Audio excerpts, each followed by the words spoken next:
মধ্যাহ্ন বিরতিতে আমরা যে ব্রিফিং করেছি সেখানে আমরা বলেছিলাম যে প্রধানমন্ত্রীর মেয়াদ অথবা কয়বার তিনি প্রধানমন্ত্রীর দায়িত্ব পালন করতে পারবেন সে বিষয়ে বার এবং মেয়াদ এই জটিলতা থেকে বেরিয়ে একটা প্রস্তাব এসেছিল যে একজন ব্যক্তি কত বছর এক জীবনে প্রধানমন্ত্রীর দায়িত্ব পালন করতে পারবেন সেই বিষয়ে যদি সকলে ঐকমত্য হয় তাহলে সেটা বরং সমস্যার আপাতত সমাধান হয়।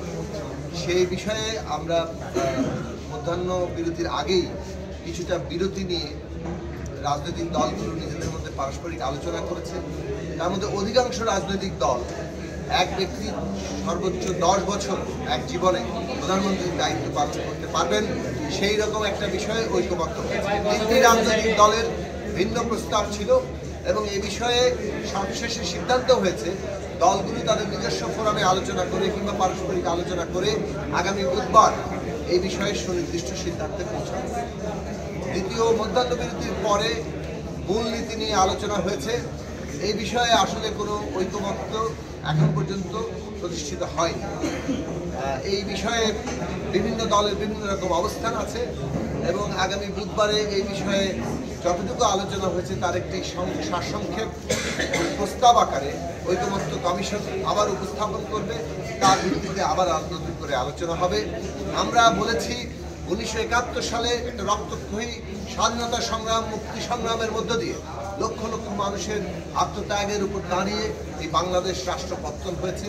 মুক্তিযুদ্ধের মধ্য দিয়ে যে ঘোষণাপত্র তৈরি হয়েছিল যেখানে সাম্য, মানবিক মর্যাদা, সামাজিক সুবিচারের কথা পরিষ্কার করে বলা হয়েছিল, সেই ঘোষণাই ছিল মূলত একটা জাতীয় ঐক্যের ভিত্তি, এই নব উত্থিত রাষ্ট্রের ভিত্তি এবং একটা জাতীয় যুদ্ধ প্রতিরোধ যুদ্ধের যে একটা প্রেরণা কিংবা একটা ভিত্তি এবং সেইটাই আসলে বাংলাদেশের প্রথম সংবিধান হিসেবে গৃহীত হয়েছে।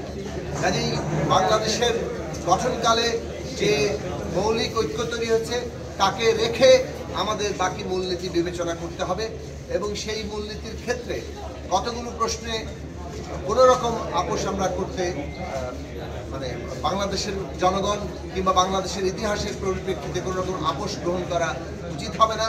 তার মধ্যে একটা হচ্ছে ধর্ম কিংবা জাতির ভিত্তিতে কোনো নাগরিকের প্রতি কোনো রকম বৈষম্য চলবে না, এইটা স্পষ্টভাবে নীতিতে থাকতে হবে এবং সাধারণভাবে বাংলাদেশের শ্রেণী, জাতি, ধর্ম, বর্ণ নির্বিশেষে সকল মানুষের মধ্যে রাষ্ট্র কর্তৃক সকল ধরনের বৈষম্যের অবসান, শোষণ নির্যাতনের অবসান ঘটানোর যে লক্ষ্য সেই সব প্রশ্ন নির্ধারিত থাকতে হবে।